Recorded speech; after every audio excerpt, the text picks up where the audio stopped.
I know that last year, PVD had their car just stolen. While they were making a delivery, they left the keys in the ignition and they got back in the car and all the packages were gone. What if I told you that not all UPS delivery people wear the brown uniform, nor do they all drive the iconic brown truck? That some are gig workers that drive their own cars and work off a smartphone app. These are kind of risks that are typical to gig workers. You know, it's not uncommon for people to get robbed when they're out there. It's a risky situation, and you don't have the kind of protections that I do, you know, as a driver. Gig work is often pitched as flexible for the worker, but in reality, it's a breakdown of standards that many Teamsters want to uphold at all costs, even if that means going out on strike.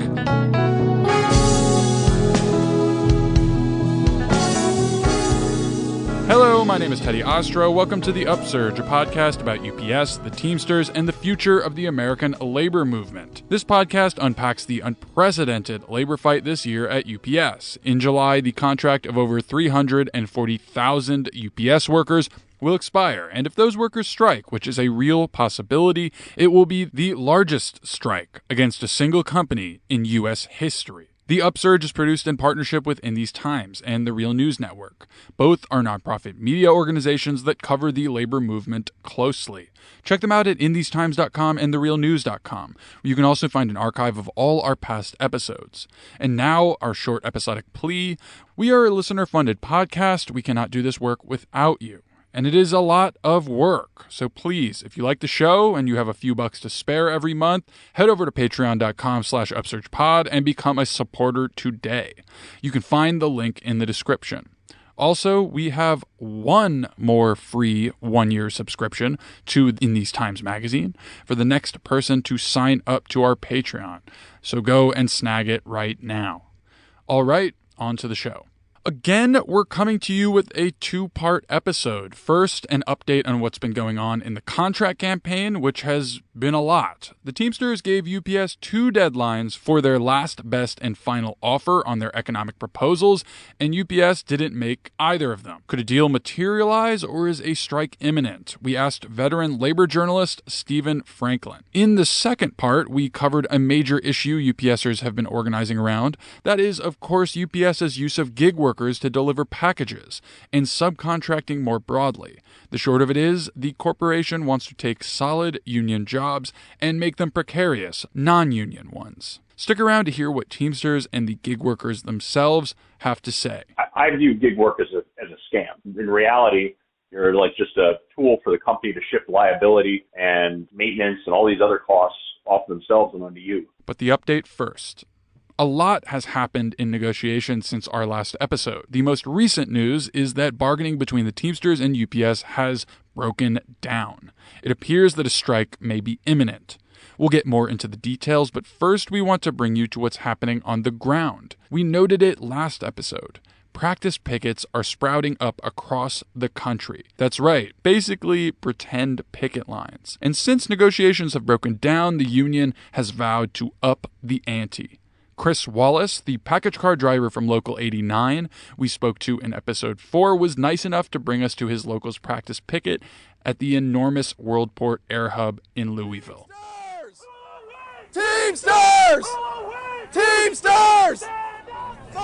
My name's Joe Sexton. I'm a next-to-air steward at UPS Worldport, and I'm a 23-year Teamster at Teamsters Local 89. What we're doing out here is we're doing basically a practice strike to get our members energized for the possibility of us striking the company, to spread information and knowledge, to educate the members on what a strike is, what's going on with the strike, how we would conduct it, and that's basically what we're doing out here today.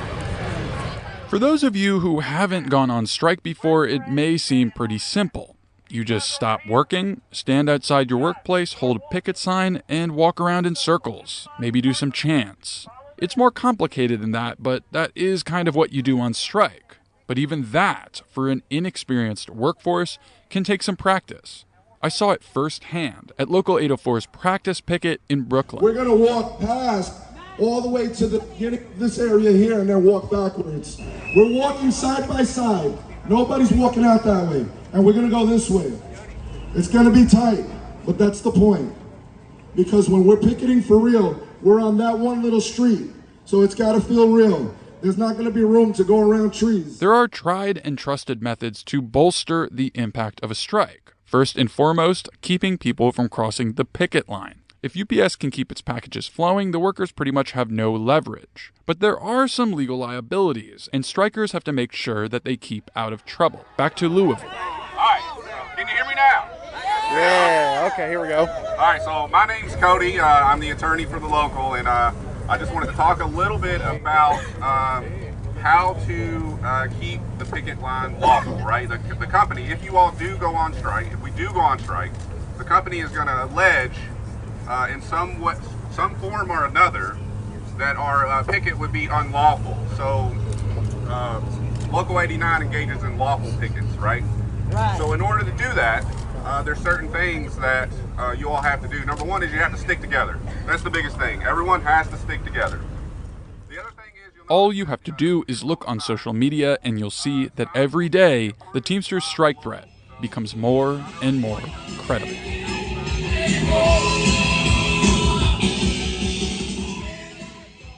Now, to discuss negotiations, I spoke with Stephen Franklin, a veteran labor journalist who's the former labor writer for the Chicago Tribune. He's a Pulitzer Prize finalist and an adjunct professor at University of Illinois Urbana-Champaign School of Labor and Employment Relations. I invited him on the show because he wrote a piece for In These Times titled, "Can the Teamsters and UPS Reach a Deal?" It's a really good question, so I gave him a call. Stephen Franklin, welcome to the Upsurge. Thank you for inviting me here. So let's start with a recap of what's been happening. When we posted our last episode, the Teamsters and UPS just came to dozens of TAs on non-economic issues. They made some progress there, it seems, most notably on air conditioning, which was certainly a major demand. They moved on to economic issues, which of course are some of the big ticket items. That's wages, health and welfare benefits, pensions, paid holidays, but also what will be done on forced overtime and gig workers. So now what's happened since they began discussing the economics? Well, they've collapsed. Essentially, just to re-emphasize, what's so unusual about this negotiations and union negotiations, the union typically never says, we got this, we got that, we got this. This is very different. This is what Sean O'Brien has been doing. And that's changed it. And they have had won a number of victories, and he has constantly repeated. It appears to be that they'll be wiping away the second tier wages. They'll be wiping away the mandatory 6th day. That, at least that's the union has said. We have no idea what the company is very tight-mouthed on all of this, except saying that they want a contract that lets them stay flexible. So there's where we're at, and all of a sudden they hit a bump. The company says the union walked away from negotiations, and the union says no, they didn't. That it was a mutual departure. So we're at a point of interesting change. I'm going to expect that they're not going to get back to talks in the next few days or maybe a week or so. That the union is going to step up its activities, step up its picketing practices, make its effort more known. I'm also going to predict that the bottom line issues are going to be increasing the wages for part-time workers who start today at $15.50 an hour, and dealing with the small but increasingly large number of people who, like gig workers, drive their own vehicles and make deliveries. These are called private vehicle drivers. That's a lot of great context. Yeah, I want to just say, before we get to a little bit more, we at the beginning of this discussion we mentioned the bump that is negotiations breaking down, but before that there has been a couple bumps, and the union said we have a deadline for a last best and final offer from you, UPS, June 30th. That date came and went. They said then July 5th. That date came and went. It seems like this is a bargaining strategy of some sorts. As you said, maybe a deal could be reached. But yeah, let me just bring it back to that. You started to unpack that a bit. Given all that's occurred, the back and forth, the leaking of UPS's counter proposal, which really, really angered a number of UPSers. Tell me, can the Teamsters and UPS still reach a deal? Yeah, I think that, look, there's no question they can reach a deal. I think this is a very unique labor negotiations. Typically, unions don't announce every single victory. Typically, they don't warn the company a month in advance they're walking out. So Sean has brought a whole new strategy to the what the union is doing. And so I think my gut feeling is that I could be very far, very wrong, that it all depends upon the last few days. And if he can walk away with a deal that looks like a victory for him, because he's blown up the expectations so dramatically. Now, I've been talking to Teamsters around the country, and as you know, this is an empire of many different parts. The folks at the very top are eager to get a contract, but not as eager as the part-timers. And so there's divisions there. Again, I think the situation will come down to the end. The danger for the Teamsters is that a strike means less volume, less work. Less work means layoffs.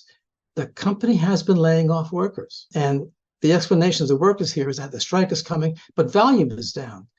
The danger for the company is that if it does go into a strike, its competitors, who are all non-union, will quickly seize that work.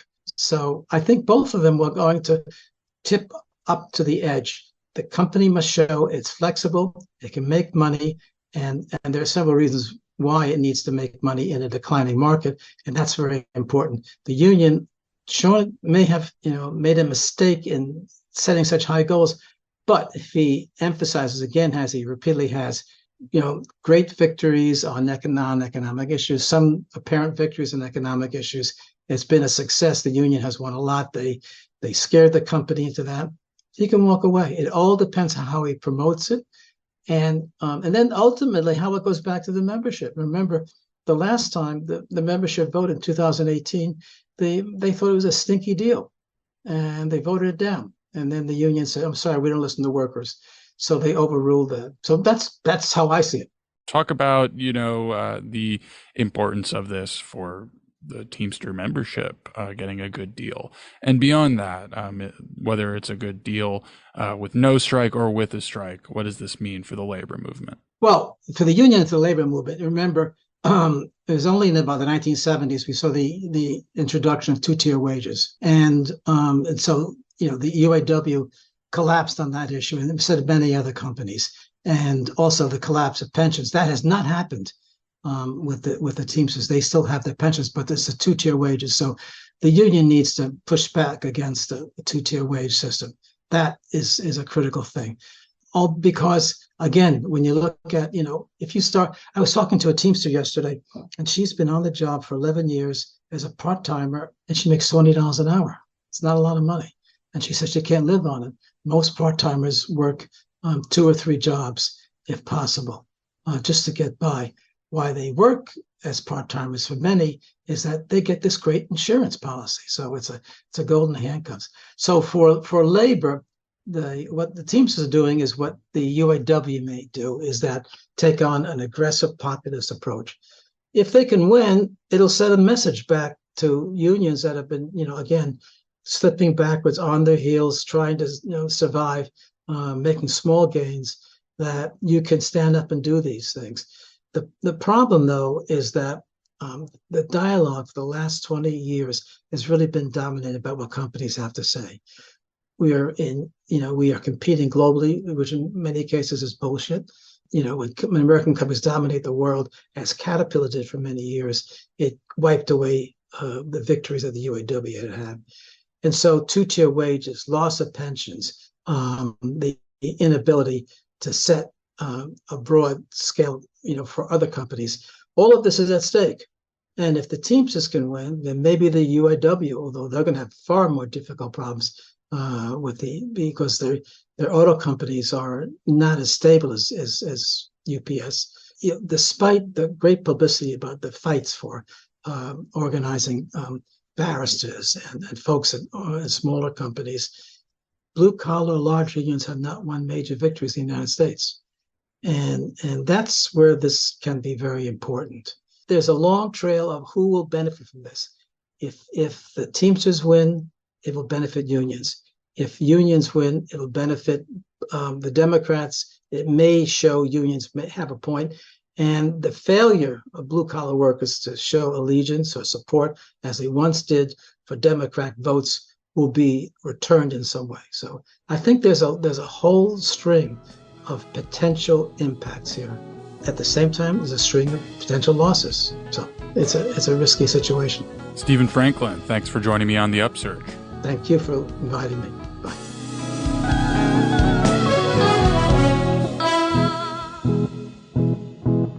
That was Stephen Franklin, and you can find his piece in These Times in the description. You should expect more of his coverage of the UPS negotiations coming soon. And now for the second part of the show. Picture this.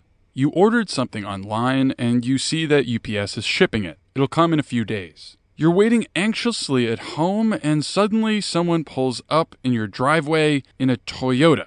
They get out of the car, package in hand, and begin walking towards your door. There's no brown truck, no brown uniform, maybe an orange construction vest, and, well, a Toyota, packed to the brim with cardboard boxes.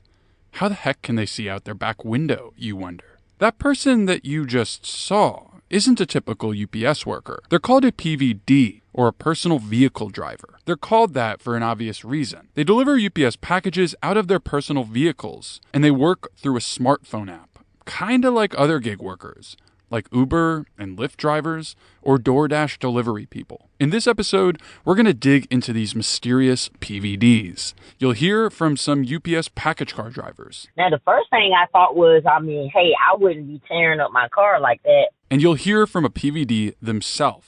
What it's like to do gig work at Big Brown. Yeah, it was kind of crazy how they just kind of threw me to the wolves there and just, never meeting me, seeing me, just, here's 300 packages, let's put them in your garage and you go deliver them. Now, we haven't touched on PVDs much in the Upsurge, but their mere existence are among the central issues of this year's contract campaign. The Teamsters want to get rid of them because they represent a threat to UPSers' coveted union jobs. UPS would like nothing more than to replace a large part of the package car drivers' jobs with employees that they can hire and fire at will as they need them.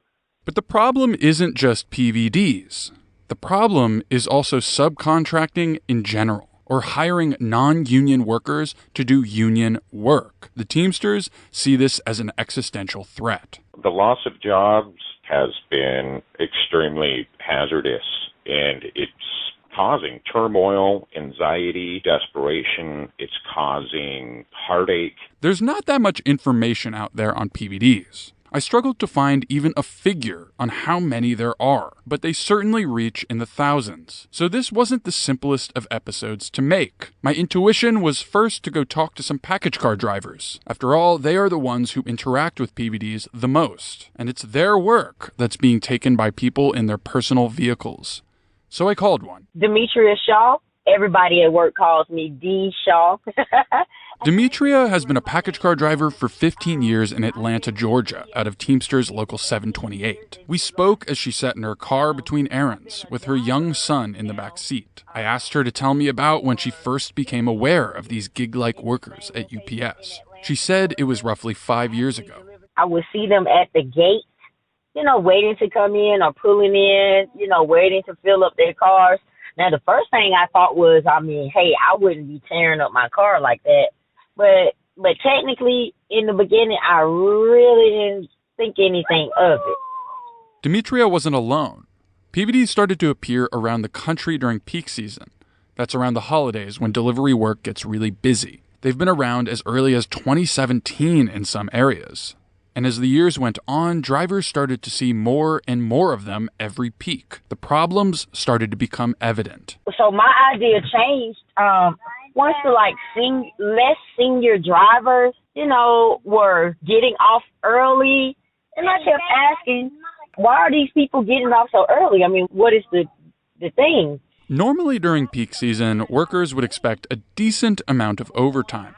But PVDs started eating into that, which was frustrating for some workers. especially because some of these PVDs were being paid a few bucks more per hour than less senior drivers. Meanwhile, regular package car drivers were being told to go meet up with gig workers at their houses, random meetup spots, specifically to take work off their brown trucks and give it to the PVDs.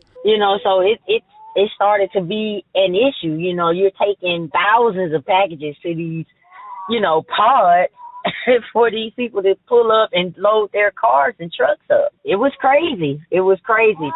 Within a few years, UPS's use of PVDs became systematic. Gig workers in their personal cars were working 9-to-5 jobs at UPS during peak season. Some even got overtime bonuses. And that was sort of the way that UPS handled all the excess residential volume during peak season, was to use seasonal drivers. That's Emil McDonald from Local 315 in Martinez, California, another package car driver. He's been at UPS for less time than Demetria, but he too saw the rise of PVDs. He entered the package car right before the COVID pandemic started, shortly before the e-commerce boom had drivers working 6 days a week, up to 14 hours a day. We basically had to deal with this huge increase in demand. People ordering toilet paper, whatever they needed through the mail because a lot of stuff was shut down. We got really backed up. There were just piles and piles of packages stacked up in the hubs and in trailers out in the yard, and stuff was arriving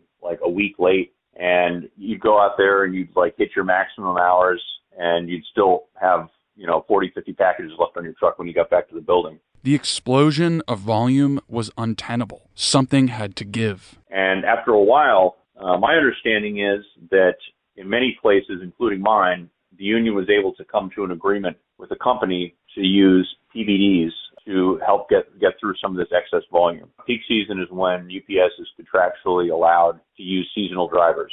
So whereas you used to have a certain number of seasonal drivers delivering out of U-Hauls, now you have, I'm guessing probably, depending on the time, 30, 40, 50 drivers delivering out of their cars.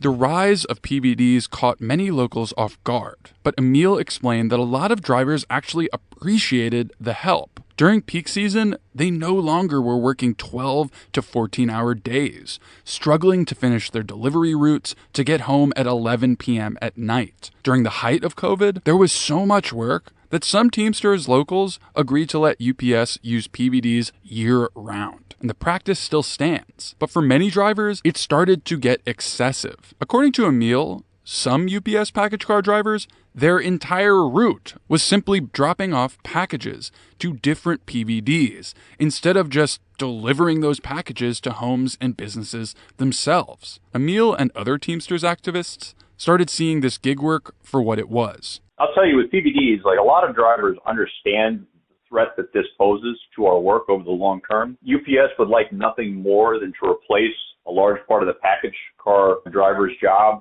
specifically residential deliveries, with employees that they can hire and fire at will as they need them. It could save them a lot in terms of how many package cars they send out. In other words, PVDs are more disposable than protected union package car drivers, and that's pretty cost-effective for the company. Other gig workers like Uber and Lyft drivers are often misclassified as independent contractors, meaning they're not employees, and they don't get all the protections that come with that status. PVDs actually are employees. They are seasonal employees that are technically covered in the union contract, and some even pay union fees to be able to work. But the problem is there's rarely enough time for the union to reach out to them. The casual and transient nature of the work means these workers can't really exercise the rights and protections they're supposed to have on the job. Teamsters fear that their proliferation could create a wedge for UPS's further deterioration of their union jobs. The key with this contract is that when we talk about this issue, it's a threat to what we bring to the table as UPS drivers. It's kind of a de-skilling of the kind of expertise that we bring to the job. So if UPS can sort of make the sort of package car driver role easier to replace, they would love to do that. Some locals in the union have been fighting back through arbitration, or the procedure unions have to address any company violations of the contract. Indeed, in the 2018 National Master Agreement, there's actually some language that was intended to prohibit PVDs altogether. Article 26, Section 1.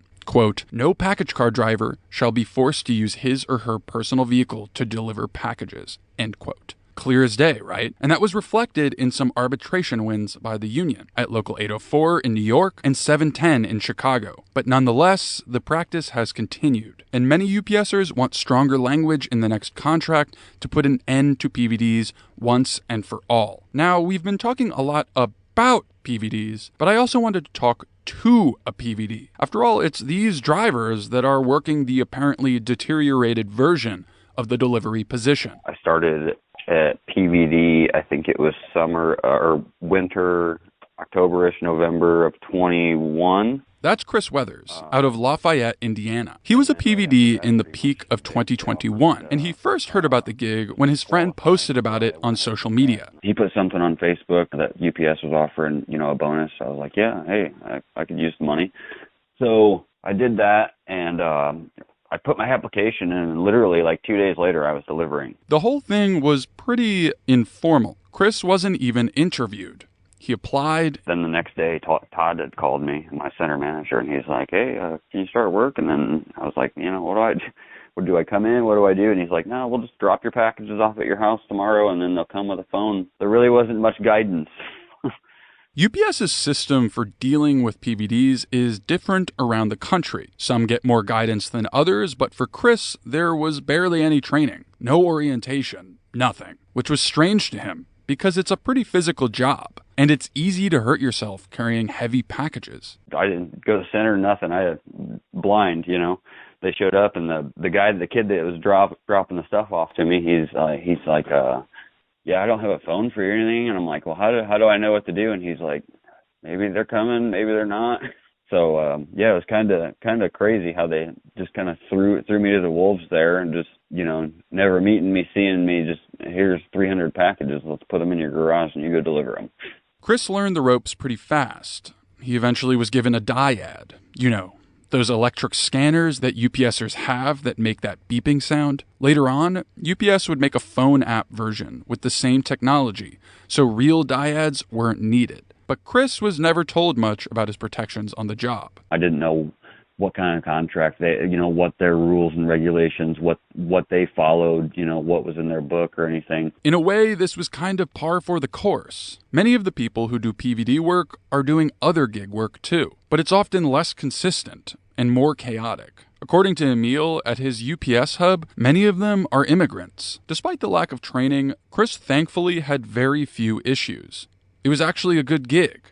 Okay money, relatively consistent, albeit for only a few months, but that isn't the case for everyone. Here's Emil again. I know that last year, PVD had their car just stolen. While they were making a delivery, they left the keys in the ignition, and they got back in the car and all the packages were gone. These are kind of risks that are typical to gig workers. I know, it's not uncommon for people to get robbed when they're out there. You're putting your own car at risk in these situations as well.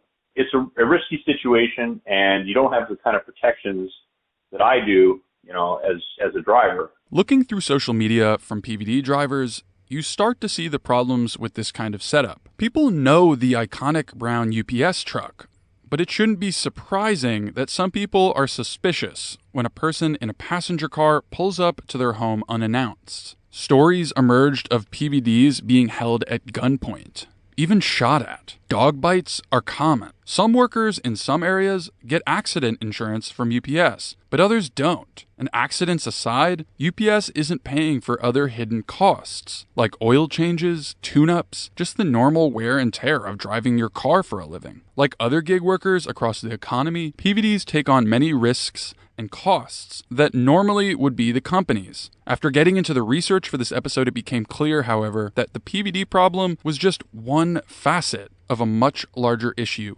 at UPS. I think you'd almost need to call it just a subcontracting episode. You can't focus on the PVDs. That's Tony Winters, a feeder driver from Salt Lake City, Utah, out of Local 222, who I met on Facebook. He drives the semi-truck, carrying big loads of packages between UPS distribution centers. While PVDs are taking package car drivers' work, other subcontractors or non-union workers hired from outside the company are eating heavily into unionized feeder work. But Tony explained that it doesn't stop there. Subcontracting can basically take many different forms within the company, and honestly, it's a pretty vague term. Most work in the bargaining unit could probably be done by Teamsters, but other avenues are obviously taken by the company. This subcontracting can cover car washers, gateway jobs at airports, PVDs, and then common carriers in the feeder department. The ways UPS subcontracts out work can get pretty confusing. Tony tried to get me up to speed. I'm just trying to make it as concise as possible because it's madness. The short of it is that UPS can save money by hiring other non-union truck companies to do work that union workers could easily do. In addition to delivering packages, UPS also provides quote-unquote logistics services to other companies. In other words, they help other corporations figure out how to move their products or materials from A to B to C. Supply chain management, it's called. And surprise, surprise, they often advise companies not to use Teamster semi-truck drivers. UPS even bought a whole other company called Coyote Logistics, which is like a platform for non-union contractors to pick up loads around the country. Unlike unionized UPS drivers and much like PVDs, these contractors, which may just be one individual who owns a big truck, are footed with a whole host of liabilities. These common carriers have to cover their own insurance, fuel, roadside breakdowns. There's a laundry list of everything that they have to attempt to pay for with the small pile of money that they end up getting. So it is honestly meant for the company to save money and potentially bankrupt other small, possibly mom and pop trucks. It's a dirty deal.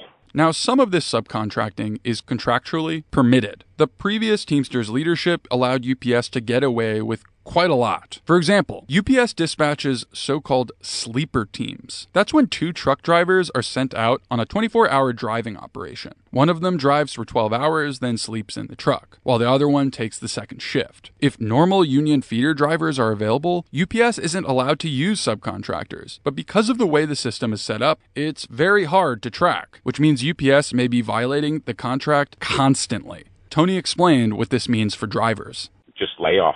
Unfortunately, there's a number of people in my building alone that are sitting there maybe getting 1 punch a week or not even getting called at all for weeks at a time because of this displacement. Feeder drivers are among the best paid union jobs at UPS. But if your work is being taken by subcontractors, that doesn't mean all that much. The loss of jobs, even in my domicile in Salt Lake, has been extremely hazardous, and it's causing turmoil, anxiety, because people aren't getting anywhere near what they were paycheck-wise a year ago.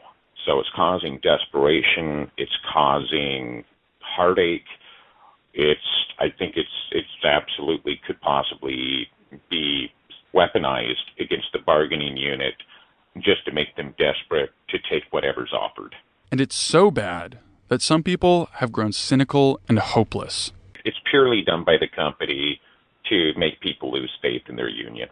Back to UPS's gig work iteration of subcontracting. A few years ago, UPS bought another company called Roadie. It's basically a gig company for package delivery, but it's unclear how many workers they actually have. Workers are concerned that still more work will be taken off their package cars. But even worse, some Teamsters are concerned that when you combine this unknown number of Roadie gig workers with the thousands of PVDs UPS employs, the company may just have enough people to keep operations going in the case of a strike come August 1st. UPS's legion of gig workers, in other words, is a waiting army of strike breakers. It's pretty unclear whether UPS can actually do this. And when I asked Demetria from Georgia what she thought, she was pretty skeptical. Well, if they do use them, it won't work. And the reason why I say that is because they've never been trained to be in the UPS truck.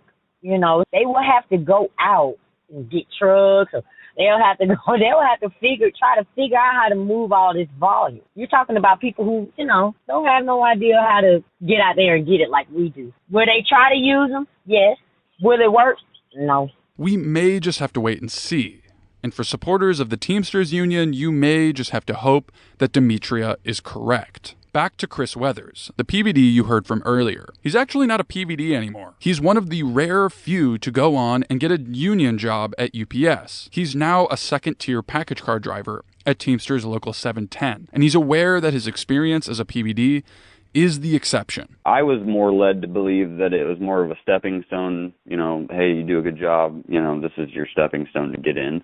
That's kind of the impression that I was given by management. But, from what I understand, my case where I came from PVD and got straight on is not very often happens that way. And of course, that's by design. Hiring more union drivers with their benefits and protections is expensive. And as a public corporation, profit and stock price is UPS's bottom line. But many of the PVDs who I've corresponded with online told me that they actually liked the gig and would do it again. Some are upset by the prospect of Teamsters pushing them out, but Emil sometimes tries to talk to them about it. A lot of times I try to talk to them about how great a UPS career is, about the benefits and the pay, and try to talk them into trying to get hired on as a part-timer at UPS and eventually trying to work into the package car driver role. It's great money while you're doing it. And, in many cases, PVDs are actually making more than package car drivers. And so it's a great, it's a great opportunity for a month or two until it goes away. But long term, if you want the pension and the benefits and the $40 an hour pay, you got to be a union package car driver. Emil doesn't know any PVDs where he is that have moved up the ladder to a union job. But when he talks to them, he speaks from experience. He himself has worked as an Uber and Lyft driver. I just think it's like having been a gig worker, I just see it as kind of a dead end. It's a great way to keep your head above water, to have a little bit of flexibility. But, the difference between being a Lyft driver and a UPS driver is huge. And don't just take it from Emil. Here's Chris again. Now I see that because I realize what they're doing. I feel like they're just trying to, make money for themselves. I don't think the problem with PVDs is so much as them stealing our work. It's them overloading them and taking work, not guaranteeing our guys 8. Some Teamsters have suggested that if UPS is going to use PVDs, maybe they could just give them more protections or let part-timers who are looking for more work take the job. But others won't have it. I want our next contract to prohibit PVDs. I think as a principle, we should not be expecting people to deliver out of their own cars. Even Chris thinks keeping them in any fashion would be too risky. Basically, they've made it to where we can't give them the wiggle room of the PVD. If there's a way that UPS can get around it, you're throwing someone in a personal vehicle and then, cramming packages down their throat and expecting them to go out there and withhold the same level as drivers are, and they're not because they're not trained right. If we do that, it just gives them too much room and it just tears our union down, I think. Emil thinks that with PVDs, UPS is setting itself up to cut into the market of what a lot of non-union companies are doing. UPS executives have claimed that their main competitors no longer are FedEx or the U.S. Postal Service, but are gig companies like Uber Eats and DoorDash. They're looking at this landscape and they're saying all these other companies are doing same-day delivery. Amazon Flex drivers, they're generally people who are delivering out of their cars. And if you order something and you're close enough to an Amazon Flex hub, you can get that package in 2 to 3 hours. But the dark side, of course, is what we've been hearing. Amazon, Uber, and DoorDash can do that because it comes with a cost to the workers. To Emil, it's just a scam. All these sorts of expenses that come up from, using your own car to deliver, I think, people don't really factor in that that's a cost that the company is shifting away from itself and onto you. And even though your paycheck may say that you made $150 that day, after you subtract all those, extra costs that the company has shifted onto you, you're really making a lot closer to minimum wage. So I view gig work as a scam, and I think it's been a very effective scam because of the flexibility that it gives to employees. In reality, you're like just a tool for the company to shift liability and and maintenance and all these other costs off themselves and onto you. At the end of the day, the Teamsters' battle against PVDs and subcontracting in general is about protecting good union jobs. And it's about rejecting Wall Street's vision of a flexible workforce, exploitable with unlivable wages, and the constant risk of being disposed of at the boss's whim. We want that work to be going to the union members. I want to see that worker be able to get a union job at UPS and be able to provide for his family, for the rest of his life, not for 1 month a year during the Christmas season.